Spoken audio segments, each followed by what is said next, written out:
donner l'alerte pour qu'on puisse freiner ou faire freiner des quatre fers. Aujourd'hui, quel que soit le marché qui est attendu, l'avis du Comité national de dette publique est systématiquement requis, ce qui permet au Trésor d'avoir une visibilité sur l'endettement. Mesdames, Messieurs, le redressement a commencé et se poursuit. Cette semaine, j'ai convoqué une session extraordinaire de l'Assemblée nationale pour le vote de 4 lois sur la transparence.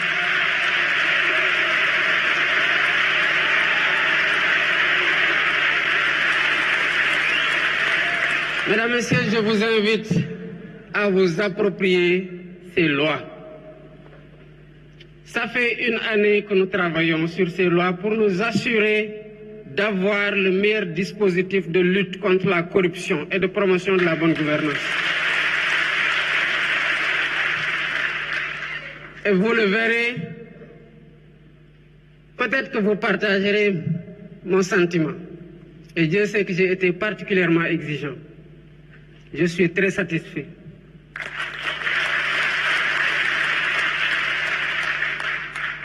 Ces lois contribueront à renforcer significativement le dispositif opérationnel de lutte contre la corruption et de promotion de la transparence et de la bonne gouvernance. Et ces lois constitueront un rempart sûr contre les prévarications de toutes sortes.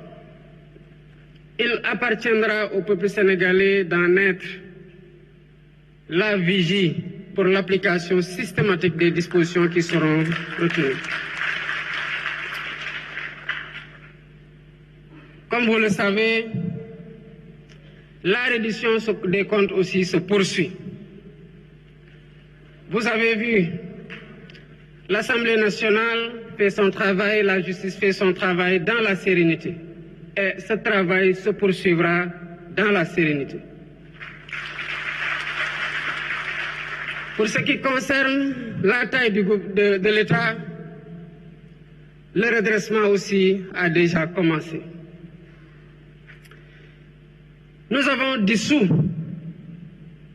le Haut Conseil des collectivités territoriales et le Conseil économique, social et environnemental. Qu'est-ce que nous avons fait par la suite des budgets de ces deux institutions?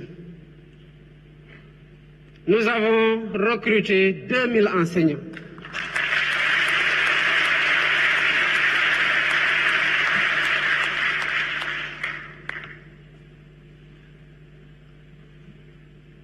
Mais c'est parce qu'on a dissous le Haut Conseil des collectivités territoriales que nous nous sommes rendus que l'immeuble qui abritait le Haut Conseil a été acquis par l'État depuis 2014. Mais l'État a continué de 2014 à 2024 à payer des loyers sur le même immeuble qu'il appartient.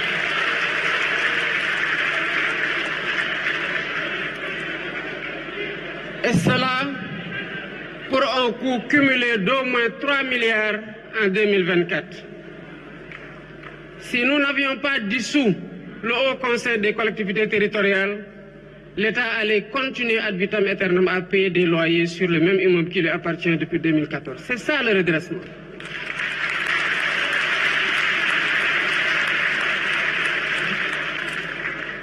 Ces institutions ont été dissoutes, mais le Sénégal continue à marcher, et mieux.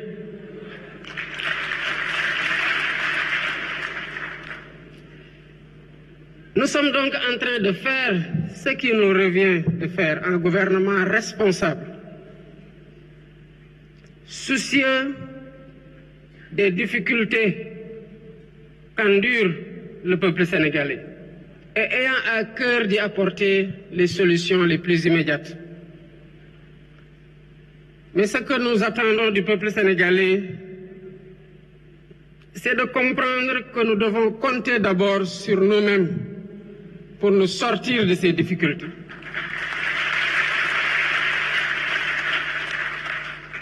Mesdames, Messieurs, à chaque fois que nous allons dans les pays qui se développent, disons-nous bien que Dieu n'a descendu dans ces pays que des hommes et des femmes avec 2 mains, 5 doigts dans chaque main. Et c'est les filles et les fils de ces pays qui ont bâti ces pays que nous envions aujourd'hui. J'ai eu ici hier un invité d'honneur lors de la consécration des meilleurs élèves de notre école. Nous partageons tous, je le pense, la même conviction après avoir assisté à la décoration de M. Pape Nathan Goubaye.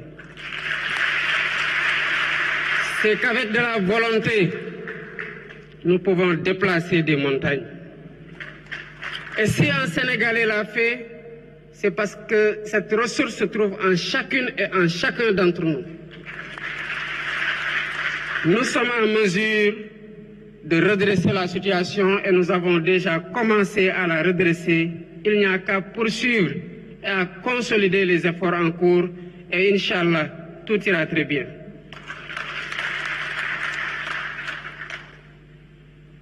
J'appelle le peuple sénégalais à se mettre derrière son gouvernement, à le soutenir et à soutenir le plan de redressement.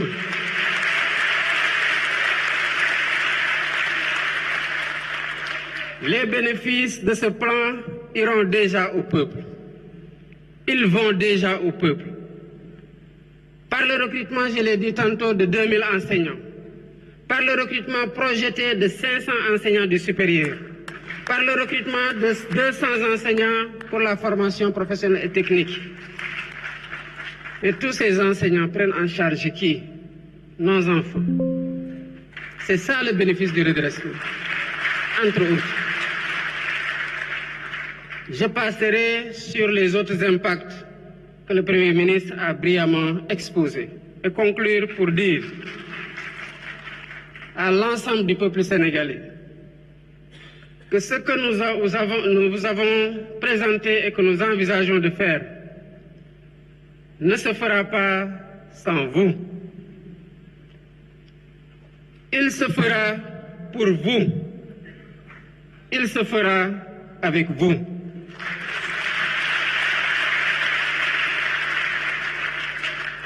Voilà pourquoi, depuis mon élection, j'ai mis en place une gouvernance de concertation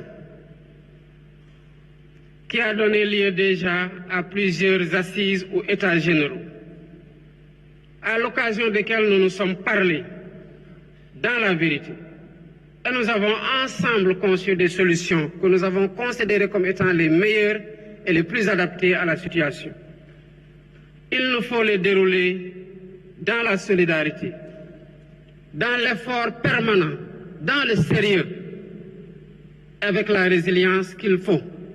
Et tout ira bien, Inch'Allah. Je vous remercie de votre attention.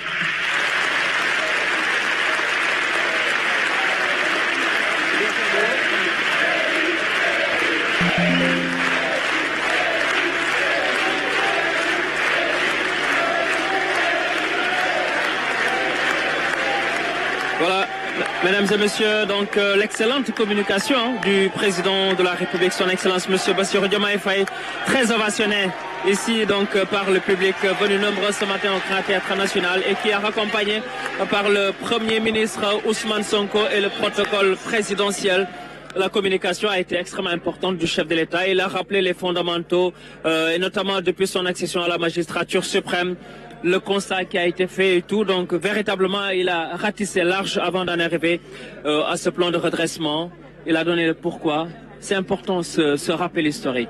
Oui, exactement, Hadim Bomba. Je pense que nous avons assisté en premier en discours du Premier ministre sur le plan de redressement, mais tout à l'heure la clôture de la première partie de la journée du Président de la République qui a été hautement pédagogique puisqu'il est revenu déjà sur les conditions d'accès au pouvoir. Il les a déclinées par la rencontre qu'il a avec son prédécesseur avant même le 2 avril, jour où il a prêté serment. Il est également revenu sur le fait, comme je le disais en début de couverture, que le redressement est un processus itératif qui a commencé justement bien avant même l'installation officielle du président de la République, qui a continué durant les premières semaines justement de son installation avec l'adoption du référentiel Vision Sénégal 2050 le 14 octobre dernier, et qui est en train de continuer, mais dans un contexte particulier, qui est justement ce contexte-là de justement de la Cour des comptes, qui a aggravé justement les résultats contenus dans le rapport justement de l'inspection générale des finances du ministère des Finances, exercice auquel s'est livré le gouvernement conformément justement à la directive communautaire de 2009 qui demande justement à chaque nouveau gouvernement installé justement de procéder à une situation de référence sur les finances publiques, spécifiquement sur la dette et le déficit dans les 3 premiers mois qui suivent un peu l'accession au pouvoir. Donc il est également revenu globalement sur certains axes du plan présenté par le Premier ministre qui, comme on le disait, est un plan de rééquilibrage des finances publiques, mais qui d'une autre façon également relance le secteur privé, notamment dans le cadre de l'appurement de la dette due au secteur privé, sur l'énergie, sur les BTP, sur les fournisseurs de l'État, mais également l'appui au secteur productif, notamment sur l'agriculture, sur l'élevage, la pêche, le secteur primaire et d'autres secteurs novateurs tels que le tourisme, tels que le numérique, pour vraiment permettre à ce secteur privé d'impulser justement cette nouvelle phase. Puisque comme l'a dit le Premier ministre, c'est pas parce qu'on est en train de redresser que la phase d'impulsion ne vient pas. La phase d'impulsion ne démarre pas après celle de la phase de redressement. C'est pendant qu'on est en train de redresser que l'impulsion prendra justement début, et pendant que l'impulsion se fera également, la phase d'accélération prendra forme. Je crois que ici nous avons un enjambement d'un certain nombre justement d'initiatives qui permettront justement à ce plan de redressement de prendre forme et d'être en cohérence avec les autres étapes déclinées dans l'agenda national de transformation Vision Sénégal 2050. Effectivement, la communication du président de la République, son Excellence M. Bassirou Diomaye Faye, était limpide, claire, nette et précise, tout comme la présentation du Premier ministre Ousmane Sonko qui a détaillé ce plan de redressement, qui est revenu notamment sur l'objectif de collecter 5600 milliards avec ce plan de redressement, avec 37 mesures phares qui sont prises, mais également dans ces mesures phares, il y a la priorisation des secteurs clés, mais également la fiscalisation, la fiscalité très détaillée et avec une assiette fiscale très élargie également, parce que le sens, c'est de ne pas défiscaliser les secteurs qui portent la croissance. C'est véritablement l'option défendue par le premier Ousmane Sonko, qui disait que on parle de taxes, on parle de fiscalité, mais c'était tout à fait normal quand vous défiscalisez des secteurs qui portent la croissance, vous diminuez votre économie. Voilà, et nous allons donc dans un moment avoir un invité sur ce plateau. Nous avons avec nous Monsieur Déthié Fall également, voilà, qui est un proche collaborateur du président de la République, son Excellence Monsieur Bassirou Diomaye Faye.